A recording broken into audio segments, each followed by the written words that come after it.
Halo sahabat, seperti janji saya pada video sebelumnya, saya akan menunjukkan batu-batu tegak atau menhir yang berada di situs Megalitik Tutari. Maka hari ini kita akan berkunjung ke sana. Di kaki Bukit Tutari bagian timur dan selatan terdapat perkampungan Doyo Lama dan Bukit Tungkuwiri atau Teletabis tempat saya berdiri saat ini. Situs Megalitik Tutari berada di sebuah bukit dengan luas kurang lebih 60.000 meter persegi dan berada pada ketinggian antara 30 hingga 300 mdpl. Pada video sebelumnya saya bercerita tentang situs Megalitik Tutari dan hari ini saya ralat pada bagian 6.000 tahun yang lampau hidup suku Tutari. Berdasarkan data Balai Arkeologi Papua yang saya dapatkan dan juga dari cerita masyarakat di Doyo, suku Tutari ini pernah mendiami kawasan bukit sekitar 600 tahun yang lampau. Jadi bukan 6.000 melainkan 600 tahun yang lampau.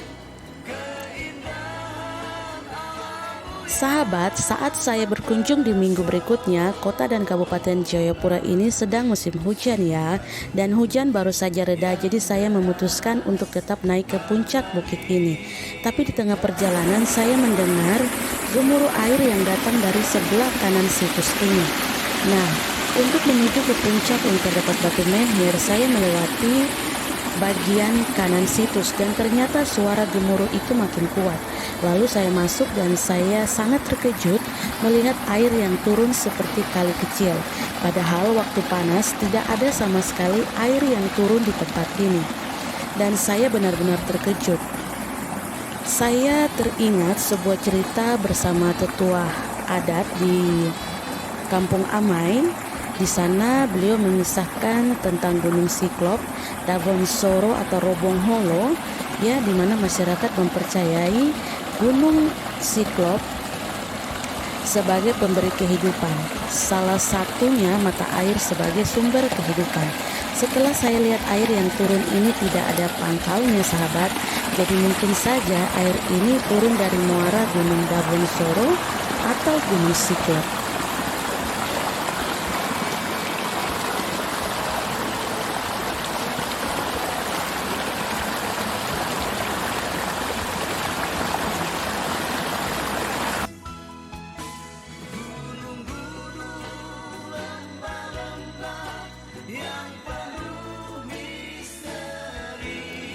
Berdasarkan data Balai Arkeologi Papua, lukisan-lukisan di situs ini dibuat pada masa Praaksara di Papua, dan berdasarkan data Balai Arkeologi Papua juga bahwa batu-batu yang berada di situs ini masuk dalam jenis batu gabbro.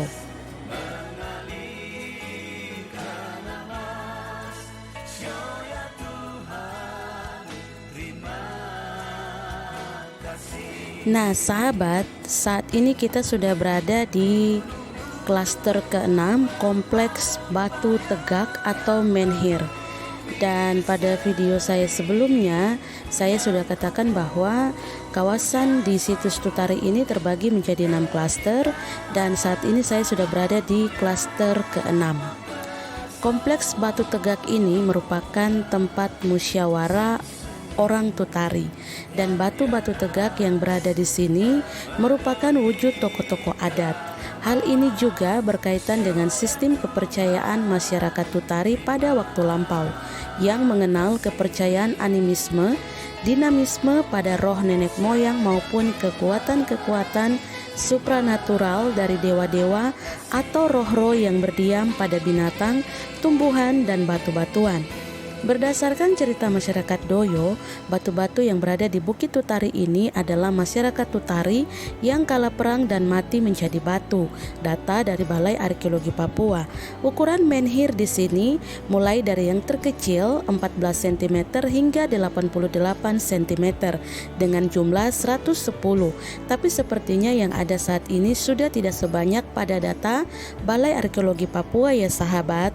Hal ini karena kurang adanya perhatian pemerintah untuk memelihara kelestarian benda-benda budaya di sini. Tapi satu hal baik yang saya apresiasi dari Balai Arkeologi Papua untuk melestarikan kebudayaan yang berada di situs Tutari ini yang merupakan karya agung para leluhur, Balai Arkeologi membuat komoditifikasi situs Tutari sebagai inspirasi fashion. Dari setiap lukisan atau goresan pada batu-batu ini lahirlah sebuah konsep karya busana Femi Kanika, di mana Femi adalah singkatan dari feminim dan Kanika berarti hitam berdasarkan data dari Kamus Lengkap tahun 2021.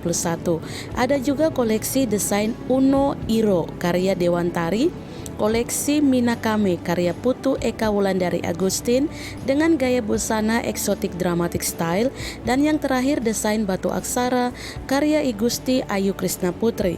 Saya sendiri sudah melihat contoh desainnya sahabat, juga kain yang coba dibuat oleh para desainer, dan saya sangat kagum. Saya bangga menjadi orang Papua yang memiliki banyak ciri khas yang tergambar di setiap karya seni. Tapi mohon maaf sahabat, tidak dapat saya publikasikan di sini karena itu menjadi hak cipta orang lain, dan sementara sedang dilakukan pengurusan hak atas kekayaan intelektual atau haki, dan juga diskusi-diskusi bersama para tokoh adat Ondo Afi tentang pengembangan desain ke depannya bagi masyarakat penerima manfaat. Nanti akan saya update lagi ya sahabat.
Baik sahabat, setelah saya dari atas bukit, saya akan kembali ke bawah bukit untuk melanjutkan perjalanan pulang. Tapi saya lagi-lagi terkejut dengan tanaman yang saya temukan. Nah sahabat, dari artikel yang saya baca, ini jenis tanaman paku kawat atau Lycopodium clavatum. Dari artikel yang saya baca menyebutkan bahwa tumbuhan ini hidup pada iklim sedang, tropis dan subtropis. Banyak dikenal sebagai tanaman hias, ternyata Lycopodium clavatum ini dapat dijadikan obat herbal. Dan sahabat, ada satu lagi tumbuhan yang saya temukan. Yaps, kantong semar, tanaman karnivora pemakan serangga atau hewan kecil. Dalam bahasa Inggris, tanaman kantong semar ini disebut tropical pitcher plant. Yang saya temukan ini memiliki nama ilmiah Nepenthes perfile. Di Indonesia terdapat 59 jenis kantong semar yang dilindungi dari ancaman kepunahan. Tanaman ini hidup di hutan hujan tropik dataran rendah, hutan pegunungan, hutan kerangas, gunung kapur, dan padang savana. Banyak sekali sahabat, tadi di bagian atas tanaman ini tumbuh dekat ilalang. Dan sungguh indah karya Tuhan.